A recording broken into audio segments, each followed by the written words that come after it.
बड़ी चुनावी खबर के साथ विधानसभा चुनाव की सरगर्मी के बीच विक्रमगंज की चुनावी सभा में मोदी नीतीश की जोड़ी ने 2025 का चुनावी एजेंडा सेट कर दिया है।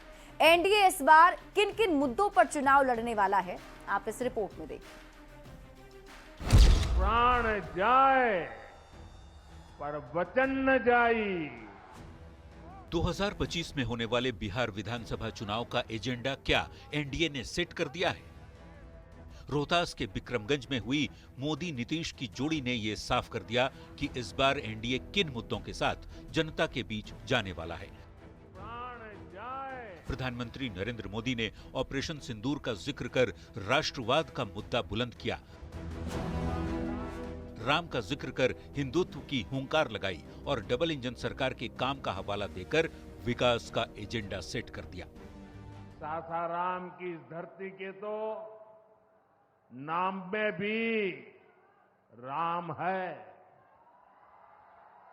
सासाराम, सासाराम के लोग जानते हैं भगवान राम और उनके कुल की रीति क्या थी। तो नीतीश कुमार ने जातिगत जनगणना का कार्ड भी खेल दिया है। हाल ही में तो केंद्र सरकार ने जाति आधारित जनगणना कराने का भी निर्णय लिया। इसके लिए मैं नमन करता हूं, अभिनंदन करता हूं। यानी राष्ट्रवाद, हिंदुत्व, विकास और जातिगत जनगणना बिहार में एनडीए का यही चुनावी एजेंडा होगा। एनडीए के नेता अब इस एजेंडे पर काम करने में जुट गए हैं, पर सबसे बड़ा सवाल है कि विरोधी इसका जवाब कैसे देंगे।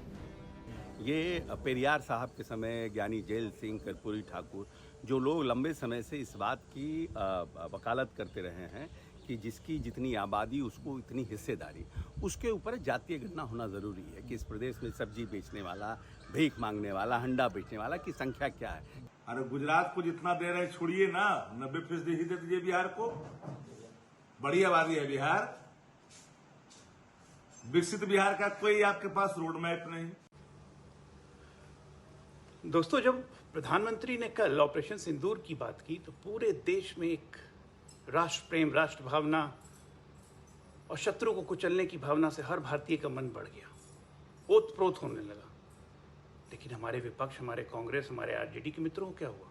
वो बाहर फेंकेंगे क्योंकि जनता समझ चुकी है कि यह ट्रबल इंजन की सरकार बिहार को ट्रबल में डाल दिया है। राजनीतिक जानकारों का मानना है कि एनडीए के ये चारों मुद्दे चुनाव में काफी असरदार हो सकते हैं। सभी दल अपने चुनावी मुद्दों को धार देने में जुट गए हैं, पर देखने वाली बात ये होगी कि जनता किस पर अपना भरोसा जताती है। पटना से संवाददाता आनंद अमृतराज के साथ ब्यूरो रिपोर्ट, न्यूज़ 18। मुख्यमंत्री में बढ़ेंगे आगे। चुनावी साल में राहुल गांधी लगातार बिहार का दौरा कर रहे हैं और इस बार राहुल गांधी नीतीश कुमार के गढ़ नालंदा आ रहे हैं, जिसे लेकर अब सियासत शुरू हो गई है। राहुल गांधी जिंदाबाद।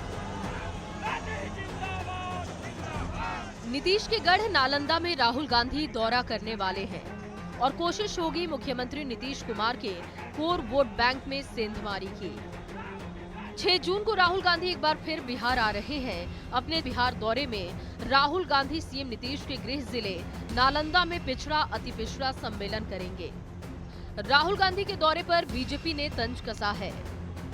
राहुल गांधी अगर बिहार आएंगे तो इससे बीजेपी को क्या मतलब है?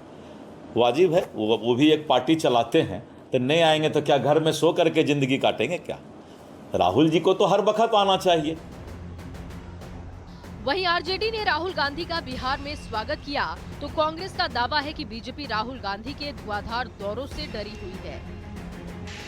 भाजपा के लोगों में साफ साफ डर दिख रहा है राहुल गांधी का, क्योंकि राहुल गांधी पिछले 1 साल में 10 से ऊपर बार बिहार आ चुके हैं। बिहार के लोगों को दर्द सुनना है और भाजपा हमारी कॉपी कर रही है, जातीय जनगणना पे कॉपी कर रही है। राहुल गांधी अति पिछड़ा की बात कर रहे हैं। राहुल गांधी जी का राजगीर की पावन धरती पे बहुत बहुत स्वागत। वो खुशी की बात है कि वो बिहार आ रहे हैं और बिहार आ रहे हैं तो वो देखें कि नीतीश कुमार जी बिहार की क्या बदहाली करके इन 20 सालों में रखी। नीतीश कुमार के गृह जिले में उनके कोर वोट बैंक में सेंधमारी की कोशिश से उनकी पार्टी को कोई चिंता नहीं है। मंत्री अशोक चौधरी ने कहा कि राहुल गांधी के दौरे से कोई फर्क पड़ने वाला नहीं।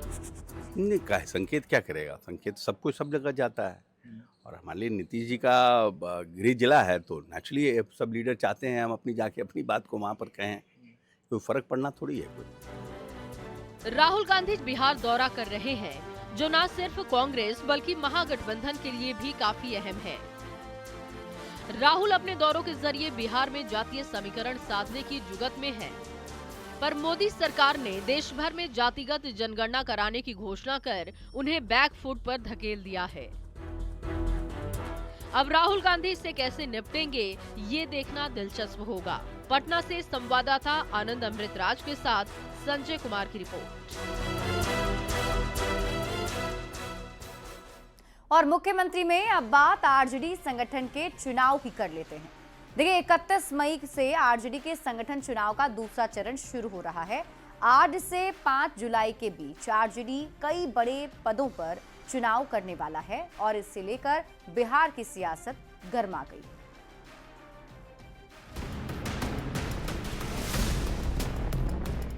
आरजेडी के संगठन में बड़ा बदलाव होने वाला है। 31 मई से संगठन चुनाव का दूसरा चरण शुरू हो रहा है और 5 जुलाई तक प्रदेश अध्यक्ष से लेकर राष्ट्रीय अध्यक्ष तक का चुनाव होना है। 31 मई से प्रखंड कमेटियों का चुनाव होगा। 5 जून से तीसरे चरण में जिला कमेटियों का चुनाव होगा। 14 जून से प्रदेश अध्यक्ष के चुनाव की प्रक्रिया शुरू हो जाएगी, जबकि 24 जून को राष्ट्रीय अध्यक्ष के चुनाव की प्रक्रिया शुरू होगी और 5 जुलाई को आरजेडी के राष्ट्रीय अध्यक्ष का चुनाव होगा। आरजेडी के मुख्य प्रवक्ता मृत्युंजय तिवारी ने बताया कि आरजेडी पारदर्शी और संवैधानिक तरीके से सभी पदों पर चुनाव करेगा। देखिए, राष्ट्रीय जनता दल का सांगठनिक चुनाव का कार्यक्रम तय है। पूरे लोकतांत्रिक तरीके से पारदर्शिता के साथ चुनाव संपन्न हो रहे हैं। पर विरोधी आरजेडी संगठन में होने वाले चुनाव को ढकोसला बता रहे हैं। बीजेपी ने आरोप लगाया है कि आरजेडी में कार्यकर्ताओं और नेताओं को नहीं बल्कि केवल लालू परिवार को महत्व दिया जाता है। राजद का संगठनात्मक चुनाव हंसी आती है, चाहे जितने चरणों में चुनाव की घोषणा हो, परिवार से बाहर निकल ही नहीं सकती। न तो इसमें समर्पित कार्यकर्ताओं का सम्मान है और न ही जाति धर्म का सम्मान। बस लालू परिवार के इर्द गिर्द ही पार्टी सिमटी रहेगी। वहीं जेडीयू ने इस पूरी प्रक्रिया को महज आई वॉश बताया है। तो एलजेपीआरवी ने चुनौती देते हुए ये कहा कि अगर सच में आरजेडी को लोकतांत्रिक मूल्यों का ध्यान है तो किसी सजायाफ्ता को पार्टी का राष्ट्रीय अध्यक्ष न बनाए। ये सिर्फ आई वॉश है कि संगठन का चुनाव होगा, लोगों को मौका मिलेगा। अरे जो आला कमान के करीब होगा उसी को मौका मिलेगा, चाहे वो किसी भी स्तर की बात हो। तो आपको एक मिसाल पेश करनी चाहिए इस बार राष्ट्रीय जनता दल के राष्ट्रीय अध्यक्ष कोई सजा याफ्ता व्यक्ति नहीं हो। बहरहाल चुनाव से ठीक पहले आरजेडी संगठन में फेरबदल काफी अहम माना जा रहा है। देखना ये होगा कि इस बार आरजेडी नए लोगों को जिम्मेदारी देती है या विरोधियों को हमला करने का एक और मौका। पटना से संवाददाता विनीता मिश्रा के साथ ब्यूरो रिपोर्ट, न्यूज़ 18।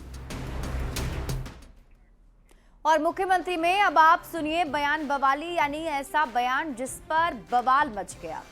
केंद्रीय मंत्री गिरिराज सिंह ने एक बार फिर विपक्ष को लेकर जोरदार प्रहार किया है। उन्होंने कहा कि कुछ लोग टुकड़े टुकड़े गैंग के साथ घूमते हैं और ऑपरेशन सिंदूर का सबूत मांगते हैं। ऐसे लोगों की सोच पाकिस्तानी है। अब गिरिराज सिंह के इसी बयान पर बवाल मच गया है। टुकड़े टुकड़े गैंग के सदस्य हैं जो अभी भी पाकिस्तान की भाषा बोल रहे हैं। बीजेपी के फायर ब्रांड नेता गिरिराज सिंह अपने तीखे बयानों के कारण गिरिराज सिंह अक्सर चर्चा में रहते हैं। एक बार फिर गिरिराज सिंह ने ऑपरेशन सिंदूर पर सवाल उठाने वालों पर जोरदार वार किया। उन्होंने कहा कि जो लोग ऑपरेशन सिंदूर का सबूत मांग रहे हैं उनकी सोच पाकिस्तानी है। कुछ लोग देश में टुकड़े टुकड़े गैंग के सदस्य हैं जो अभी भी पाकिस्तान की भाषा बोल रहे हैं, सबूत मांग रहे हैं। मांगना है तो चले जाएं, पाकिस्तान के प्रधानमंत्री से सबूत दे देगा। गिरिराज सिंह का ये बयान आते ही सियासी बवाल मच गया। सहयोगियों ने बयान का समर्थन किया तो विरोधी भाषा की मर्यादा पर सवाल उठाने लगे। सच बताइए ना, आखिर जो पहलगाम में हमला हुआ, क्या वो चारों आतंकवादी मारे गए? नफरत की भाषा, नफरत की बोली, और कहीं ना कहीं जिस तरह की भाषा आपने कहा है एक पार्टी के संबंध में, ये कहीं से उचित नहीं है। मजबूती से भारतीय सेना और प्रधानमंत्री मोदी के साथ खड़ा है।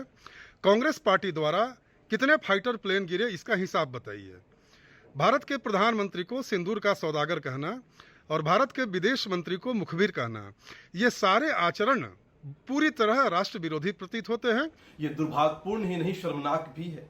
कांग्रेस और उसके जैसे विचारधारा के लोग शहीदों की कुर्बानी पर सवाल खड़ा करते हैं, सेना के शौर्य पर सबूत मांगते हैं और परोक्ष रूप से दुश्मन का हौसला बढ़ाते हैं। भारत की सेना पर सवाल उठाने वालों से मैं सिर्फ इतना कहूंगा, अगर सबूत ही चाहिए तो सरहद पार चले जाइए, शायद वहां तालियां भी मिलेंगी।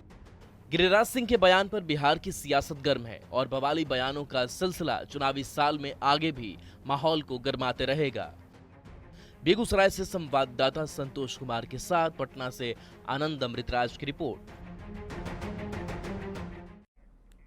मुख्यमंत्री में अब आपको दिखाते हैं चुनावी वायरल, यानी ऐसी तस्वीर जो सियासी मौसम में वायरल हो रही है।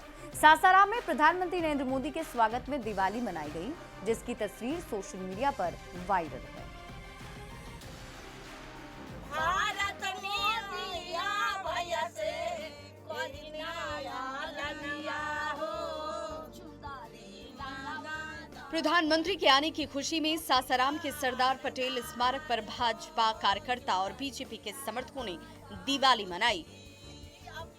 बीजेपी कार्यकर्ताओं ने कहा कि जिस तरह लंका पर जीत हासिल कर भगवान राम जब अयोध्या लौटे थे तो दीपावली मनाई गई थी, ठीक उसी तरह पाकिस्तान के आतंकी ठिकानों को नष्ट करने के बाद प्रधानमंत्री बिहार आए हैं तो वे लोग भी दीपावली मना रहे हैं। भारत ने दिया भैया से कोई नया ललिया हो। तो विक्रमगंज की महिलाओं ने परंपरागत तरीके से गीत गाकर मोदी जी को ऑपरेशन सिंदूर की सफलता पर बधाई दी। सासाराम की महिलाएं सोहर गाकर मोदी जी का स्वागत कर रही हैं। इनके गीतों में पहलगाम आतंकी हमला और ऑपरेशन सिंदूर की चर्चा है। पीएम मोदी के स्वागत की ये सुंदर तस्वीर सोशल मीडिया पर तेजी से वायरल हो रही है। Bureau report, news 18।